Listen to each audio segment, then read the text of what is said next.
tarde a todos.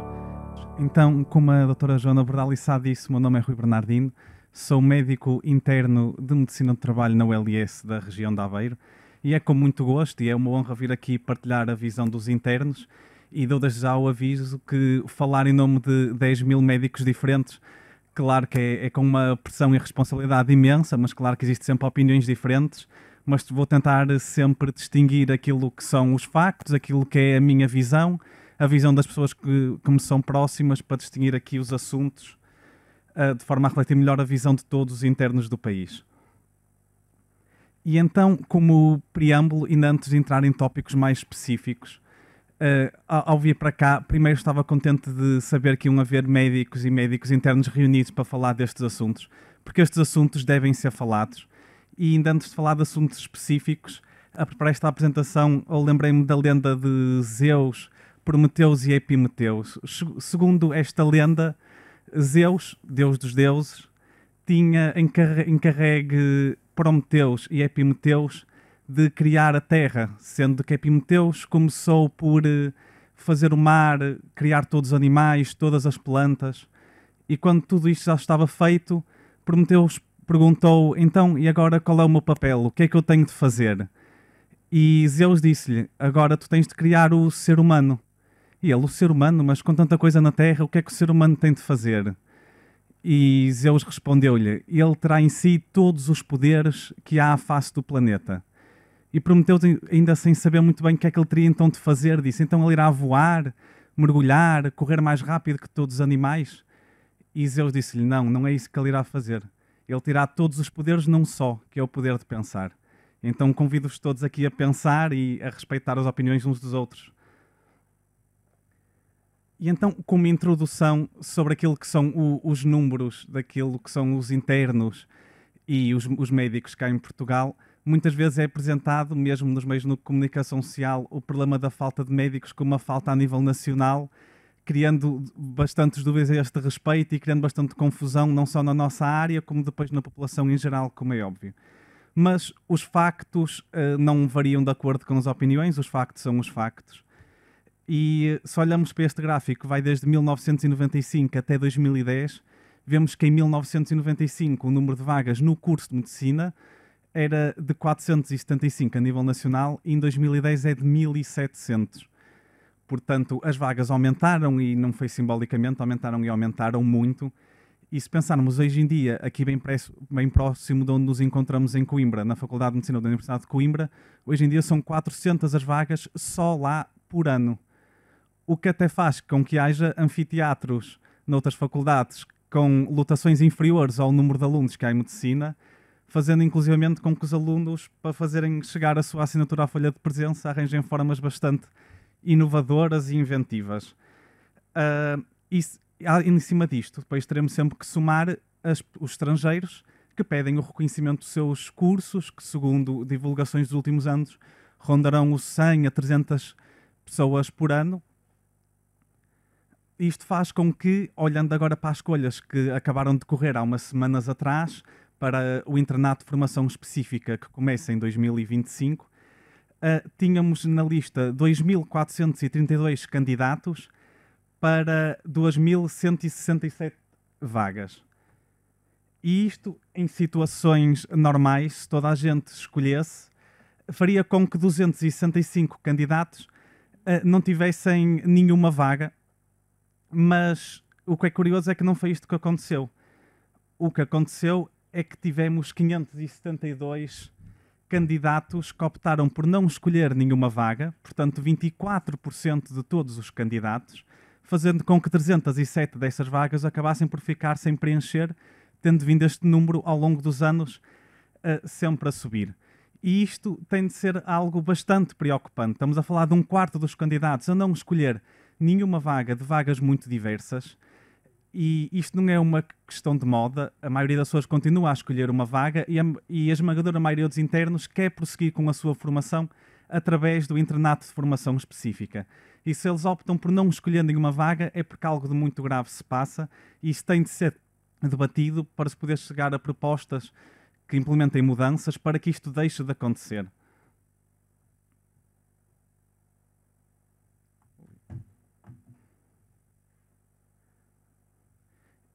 E então, que vagas é que ficaram este ano por escolher?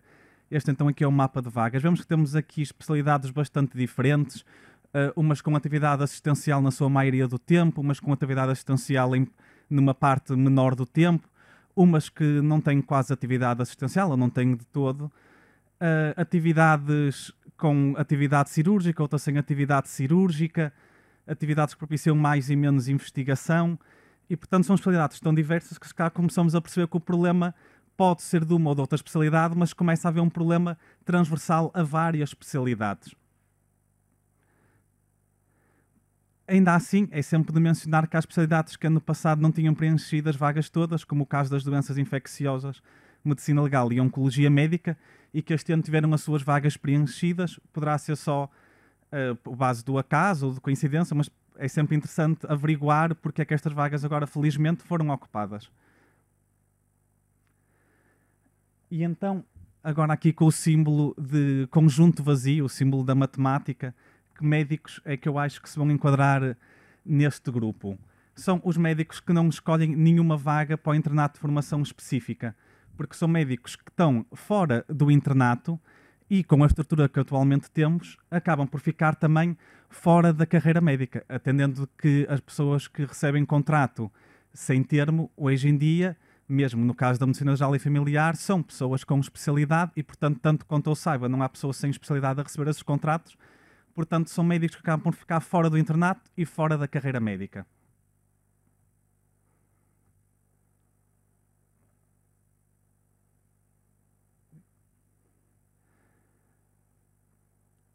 E estes médicos acabam por ser muito pouco falados, mas atravessam também bastantes problemas. Primeiro, comparando com os colegas e amigos que forem da área, acabam por sentir que não estão a seguir o mesmo caminho que os seus amigos, estão a seguir um caminho à parte. Depois, tem um vínculo contratual que, no meu entender, acaba por ser algo precário, porque a precariedade não se relaciona só com a remuneração bruta. Ora, a precariedade também tem a ver com a estabilidade que esse mesmo vínculo contratual permite. E muitos desses vínculos contratuais acabam por não durar mais de um ano e, portanto, os médicos não sabem quanto tempo é que vão lá trabalhar, tendo isto depois impacto no planeamento da sua vida pessoal, e ao não terem um vínculo contratual muito prolongado, acaba por ter um outro impacto mesmo para o SNS. É que acabam por ter a hipótese de saída do SNS mais facilitada. A remuneração acaba por ser um assunto que até aparece nas capas de jornais, nas manchetes do telejornal, mas para nós temos sempre de saber que aquela remuneração é bruta e que não contempla dias de férias remuneradas, não contempla dias para formação e atualização do conhecimento médico, e acaba por ter situações bastante precárias também relativamente aos dias por incapacidade para o trabalho. Também tem um problema na definição das suas funções, porque isso muitas vezes acaba por não estar definidas nem na legislação, nem no seu próprio contrato de trabalho, e acabam por ver, especialmente no serviço de urgências, um conjunto de funções onde é preciso alguém, popularmente dito, tapar esses buracos, cumprem essas mesmas funções, acabando a exercer sobre uma corda bamba legal bastante perigosa do ponto de vista legal, onde só se podem justificar mesmo no contexto de calamidade ou da emergência médica que tiveram de ocorrer. A formação a que eles têm direito até devia ser incentivada por parte das entidades que os contratam, mas tanto quanto eu sei, isto acaba por não acontecer quando deveria acontecer. Eles até poderiam ter um conjunto de competências onde depois se podiam diferenciar, isto não acontece. E além disso, os vínculos contratuais, para além de não propiciarem estabilidade para a sua vida, acaba por não criar estabilidade também para o SNS, portanto acaba por ser uma situação que não é a melhor para quem trabalha e também não é a melhor para a manutenção e melhoria do SNS. E então, falando agora do internato, começando pelo seu início, que é o internato de formação geral. Para a maioria dos médicos coincide com o seu primeiro ano de trabalho, e muitas vezes acaba por haver uma percepção junto dos médicos que trabalham no hospital de que os internos de formação geral, de ano para ano, parece que não evoluem, parece que são sempre iguais, porque lá está, não é um organismo independente, acaba por ser só o reflexo daquilo que foram os anos do curso de medicina, e se, portanto, existe algum grau de insuficiência que os médicos sintam perante esta classe de médicos, o problema estará na base, o problema estará no curso. E claro que faculdades com números imensos de vagas a cada ano para o curso de medicina pode criar alguns problemas na formação, especialmente nos anos clínicos, e isso vai se refletir diretamente no primeiro ano de trabalho, que será então o internato de formação geral. Na lei, e para as diferentes escalas, são tidos como supranumerários, mas a verdade é que há aqui uma dicotomia que vai de supranumerários a supernumerários, porque muitas vezes vêm muito limitadas as aprovações das suas férias e de congressos que não é devido, e pelo menos durante um ano essas não deviam ter qualquer tipo de limitação, e infelizmente e muitas vezes ilegalmente não é isso que sucede.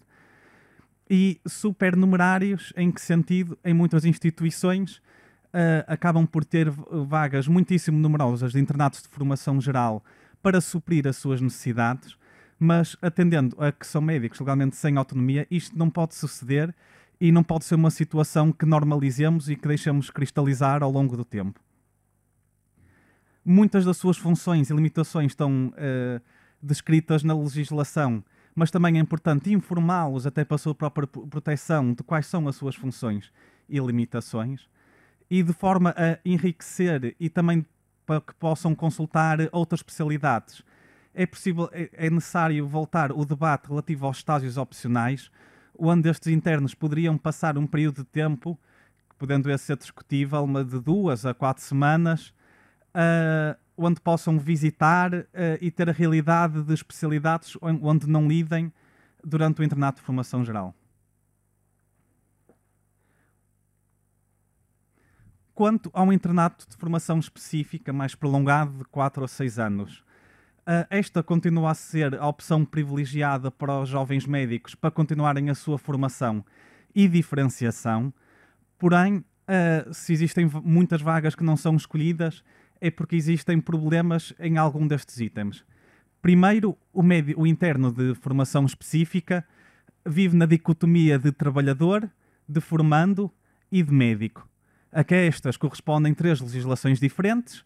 A primeira, a do Código de Trabalho, na segunda, a do Código relativo ao internato médico, e por último, o Código deontológico e o juramento de Hipócrates. E sobre o que faz com que estes médicos, para lutar pelos seus direitos de trabalho, estão na situação peculiar de terem os seus orientadores que podem corresponder aos seus superiores hierárquicos e que podem corresponder às pessoas a quem devem recorrer em primeiro lugar quando se deparam com algum problema relativo às suas condições de trabalho. E por isso é que muitas vezes, em declarações, a FNAM diz que os médicos internos estão numa posição mais frágil relativa às condições de trabalho, porque para eles é ainda mais peculiar, mais complicado e mais promíscuo de denunciar problemas nas suas condições de trabalho. Além disso, vem a sua carga de trabalho muitas vezes elevada perante aquilo que tem de fazer, perante o currículo e perante as necessidades que há no serviço, sendo muito difícil fazer retomar a sua carga de trabalho para algo normal e para aquilo que deveria ser. Nos estágios que realizam, tanto na sua especialidade como noutras especialidades, acabam por não ter os objetivos bem definidos, o que depois acaba por ser um caminho para depois serem chamados a suprir as necessidades nessas mesmas especialidades, acabando por andar a suprir as necessidades ao invés de continuar com a sua formação.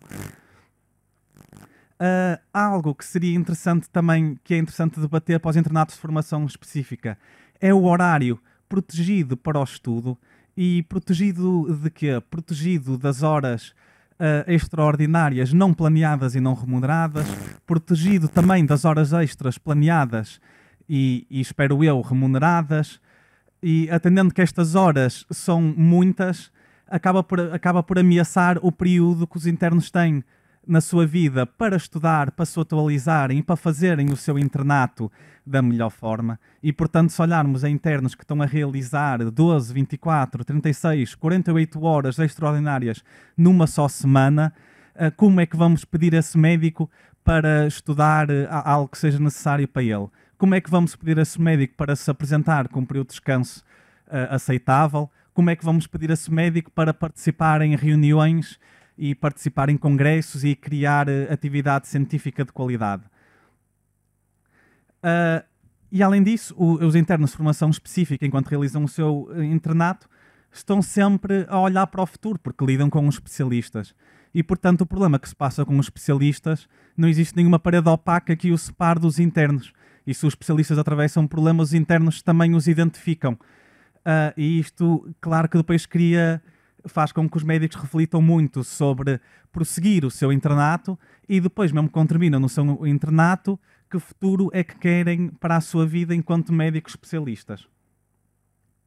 E além disso, e à semelhança, julgo eu, de muitos dos especialistas, os internos de formação específica querem reunir para debater as suas questões e propostas de melhoria e querem debater e participar nas decisões. Que decisões? Decisões de todo o âmbito, tanto a nível local, a nível das ULS, a nível da especialidade, ou a nível regional e nacional na definição de planos. E, portanto, acaba por ser bastante absurdo quando algum colega me diz surgiu hoje um novo equipamento que não sabia que aquele equipamento iria chegar, nem sabemos como havemos de manusear nele, nem temos nenhuma formação planeada para esse mesmo equipamento. E são situações que não podem de todo acontecer. Antes das decisões terem de ser tomadas, os médicos, especialistas internos, têm de fazer parte das reuniões de tomada de decisão e participar nessas mesmas decisões e, no mínimo dos mínimos, estarem informados daquilo que são as decisões para curto, breve e longo prazo. E então, no meu entender e das pessoas que me rodeiam, existe um conjunto de propostas que levam à melhoria do internato e da carreira médica. E dos pontos em comum que há entre o internato e a carreira médica, existe o ponto da subsidiação. Subsidiação do que... A subsidiação que pode passar por subsidiação do transporte, da deslocação do local de trabalho da habitação até o local de trabalho, das deslocações entre os vários locais de trabalho, sendo que os vários locais de trabalho, agora com a passagem para o LS, são mais diversos e potencialmente mais distantes. Isto não pode passar incólume e pela legislação atual o subsídio de transporte só é pago a partir dos 50 km, mas atendendo aos custos de locação que hoje em dia qualquer português se depara, é totalmente insuficiente e é preciso melhorar os subsídios de transporte a partir do primeiro quilómetro, porque estes médicos, quando se deslocam-se para melhorar o SNS e isso tem de ser reconhecido para que não tenham esse custo em cima de si. Além disso, relativamente às regiões carenciadas a nível de médicos, obviamente falando, estas não coincidem com as regiões obrigatoriamente com as regiões de baixa densidade populacional, o que faz com que os poucos e insuficientes planos que hoje em dia existem para fixar médicos no interior, na área médica acaba por não coincidir os médicos que são necessários onde a população exista. E se temos regiões como, por exemplo, o Alto Alentejo, que é uma zona de baixa densidade populacional e uma zona onde os médicos são carenciados e, portanto, aí a situação coincida. Temos, por outro lado, regiões como a Grande Lisboa, uma zona de alta densidade populacional e que nos últimos anos a população tem vindo a crescer e que também está muito carenciada de médicos.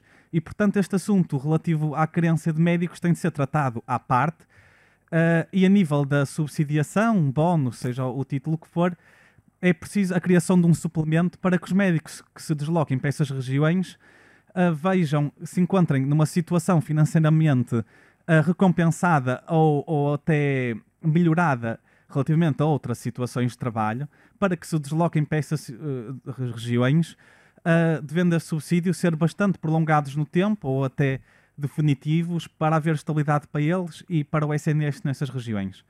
E mesmo relativamente à habitação, tomando por exemplo o Hospital de Faro na OLS da região do Algarve, esse é um hospital que tem um edifício que disponibiliza para os internos, mais frequente até para os internos de formação geral, e essa situação tem sido um caso de sucesso, com muitos internos de formação geral a procurarem essa situação de habitação. As vagas costumam esgotar nos últimos anos, tanto quanto eu tenho sabido, e portanto, essa OLS tem mobilizado cerca de 140 a 160 internos de formação geral todos os anos, apesar de muitos desses médicos não serem originários de lá. E, portanto, a disponibilização de habitação sob a forma de subsídio ou sob a forma direta de habitação tem um papel muito importante na mobilização e fixação desses médicos, sejam eles internos, sejam eles especialistas. E por outro lado, também alastrar o subsídio para os formadores de internos de formação específica seria benéfico para maximizar o número de especialistas que recebem os internos de formação específica, para esses que já recebem sentirem o tempo e esforço que alocam reconhecido, e isto seria benéfico tanto para os especialistas que recebem, como também para maximizar sempre o número de vagas para o internato de formação específica. E depois a questão remuneratória é partilhada entre o internato e a carreira médica, e ainda recentemente nas plataformas a FNAM divulgava que desde a década de 2010, perto de 2010 até recentemente, a perda de poder de compra ronda os 15% a 16%, e isto é uma situação que não podemos normalizar e que temos que continuar a reivindicar, porque significa que mesmo após uma pandemia, aquilo que os médicos receberam foi uma perda de poder de compra, que depois se reflete em tudo na vida, menos capacidade de comprar casa, de comprar carro, de conseguir constituir família, de comprar alimentação. E é uma situação que não pode perdurar no tempo e que devemos continuar a lutar para que mude. E a carreira médica, olhando para os pontos mais simples e mais essenciais, do ponto de vista dos internos, eles olham para ela como a instituição que devia levar à estabilidade. Estabilidade para o SNS, estabilidade para os médicos, para ficarem lá durante, expectavelmente, toda a sua vida de trabalho, e estabilidade para os médicos internos, para verem que os seus orientadores irão continuar a ser os seus orientadores durante o seu internato. E ele deve ser a principal arma para a fixação de médicos, quer das diferentes especialidades, quer nas diferentes regiões do país. E isto, claro, se forem tomadas medidas como aquelas foram sugeridas anteriormente. E a carreira médica tem de melhorar no reconhecimento daquilo que os médicos têm ao longo dos anos, que é a evolução clínica, a evolução do seu conhecimento médico, a inovação que adquiriram para o serviço, para o LS, para o país ou para a sua prática pessoal, que vem melhorar a prática médica no SNS, e para os eventos formativos em que participem, que organizem, e para isso deverá haver uma avaliação desses mesmos médicos, uma avaliação que seja clara, que seja justa e que tenha uma aplicação na prática, na realidade dos médicos. E quando se fala da atratividade da carreira médica, isto não tem a ver com o título da carreira, desta passar a designar-se de especial, super especial ou hiper especial. Tem a ver com a carreira médica refletir aquilo que são as atuais necessidades dos recém-especialistas. E primeiro, em pleno século XXI, acaba por haver uma grande rigidez naquilo que é a delineação dos horários dos médicos. E é algo que acabamos por normalizar com a passagem do tempo, mas não pode ser. O horário dos médicos tem de ter alguma flexibilidade para que os médicos consigam poder manter as suas atividades, a sua vida pessoal, os seus hobbies. E, portanto, dentro do horário de trabalho que os médicos tiverem, tem de haver flexibilidade para delinear esse mesmo horário. O horário não deve ser imposto, os médicos devem fazer parte da definição do seu próprio horário. E, portanto, os edifícios devem corresponder àquilo que são as necessidades dos médicos e não ter médicos a dar consultas, por exemplo, até às 8 da noite contra a sua vontade, só porque nos outros dias da semana não existe espaço para haver consultório. Não, a infraestrutura tem de corresponder aos médicos, às necessidades e também às necessidades médicas para que estes tenham liberdade na definição de seus horários. O horário de trabalho, claro, tem de passar para as 35 horas, sendo que este horário já foi de 35 horas e não há qualquer justificação para que continue a ser nos dias de hoje de 40 horas. E se olharmos para a história, o horário de 40 horas de trabalho começou a ser implementado pelas primeiras instituições em Portugal há cerca de 100 anos. Portanto, já vai um século desde o tempo que se entendeu que a sociedade poderia viver com um horário de trabalho de 40 horas e, portanto, findados mais de 100 anos, é mesmo a altura de passar para um horário que seja inferior às 40 horas. É histórico, mas tem mesmo de mudar para as 35 horas. E além disso, claro, os dias de férias, retomar os dias de férias que existiam antes do atual corte para pelo menos 25, sem prejuízo dos dias de benefício por cada período de tempo passado no SNS, e manter, seja qual for o vínculo contratual, o descanso compensatório após o período noturno.